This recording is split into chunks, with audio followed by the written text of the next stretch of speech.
Seguramente alguna vez has escuchado el nombre de efecto Doppler o te has preguntado por qué un automóvil se escucha diferente a medida que se acerca hacia ti. Pues en el año 1842, el físico Christian Doppler se dispuso a explicar este fenómeno. Y para explicar cómo funcionaba, el científico Buys Ballot realizó el siguiente experimento. Utilizó un tren para transportar a músicos que tocaran una sola nota constantemente. Y en un punto fijo se ubicaba un músico que debía tener un oído afinado. Esto con el fin de escuchar los cambios en el tono de la nota que producían los que iban en el tren.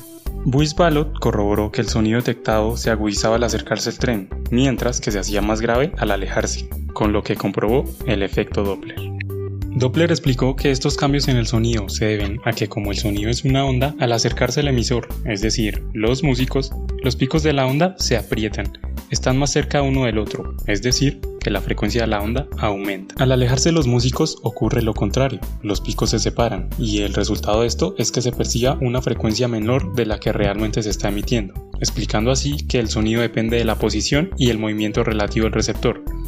Básicamente, que el sonido se hace más agudo cuando el emisor se acerca y más grave cuando se aleja. Doppler relacionó la velocidad y la frecuencia obteniendo esta ecuación, donde FL es la frecuencia percibida, B es la velocidad de propagación de la onda, que en este caso es la velocidad del sonido, BL es la velocidad del receptor, FS la frecuencia de la fuente, BS la velocidad de la fuente, y estos signos serán positivos o negativos dependiendo del caso en particular. Lo que nos indica esta ecuación es que la frecuencia aparente que percibe el receptor dependerá de la situación en la que estén el receptor y la fuente, teniendo así 4 casos principales que se pueden resolver empleando esta ecuación. El primer caso es cuando el receptor se encuentra en movimiento, por ejemplo cuando vas caminando por la calle y escuchas música emitiéndose de un lugar. Tú serías el receptor que está en movimiento y la fuente sería la radio en la que está sonando la música. En este caso, la velocidad del receptor es positiva porque te estás acercando a la fuente de sonido y la velocidad de la fuente es 0 porque esta no está en movimiento. En el segundo caso, tenemos el receptor y la fuente en movimiento. Por ejemplo, aquí está el receptor, que es un auto moviéndose hacia la izquierda, y la fuente, que es el sonido emitido por la sirena de la patrulla que va en la misma dirección.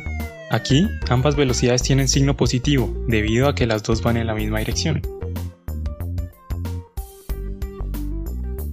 El tercer caso es cuando la fuente está en movimiento. Se puede ver que la fuente es el sonido que emite la sirena de la patrulla, y se aleja del receptor, que son los dos hombres que se encuentran conversando. Aquí la velocidad del receptor es 0 y la velocidad de la fuente es positiva debido a que ésta se está alejando del receptor. En el siguiente caso tenemos un cambio Doppler doble, donde se quiere averiguar cuál sería la frecuencia que escucharía el murciélago al oír el eco producido por su propio sonido emitido. Aquí nuestro problema se divide en dos partes. En la primera parte, la fuente es el murciélago que está en movimiento a la dirección del receptor, y el receptor sería la pared que recibe este sonido. Al rebotar la onda de sonido contra esa pared se producirá un eco, y aquí es donde inicia la segunda parte de nuestro problema. Ahora la fuente es la pared y el receptor es el murciélago. Entonces en este caso las ecuaciones se plantean de esta manera. En la primera parte es igual que en nuestro primer ejemplo, la fuente en movimiento y el receptor estático, y la velocidad de la fuente sería negativa porque la fuente, es decir, el murciélago, se está acercando al receptor. En la segunda parte del problema, cuando se produce el eco, la velocidad del receptor, que ahora es el murciélago, se toma positiva porque ésta se está acercando a la fuente y la frecuencia de la fuente será el resultado que hayamos obtenido en la primera parte del problema. Bueno, en resumen, que es por todo esto que cuando vas por la calle escuchas los autos así.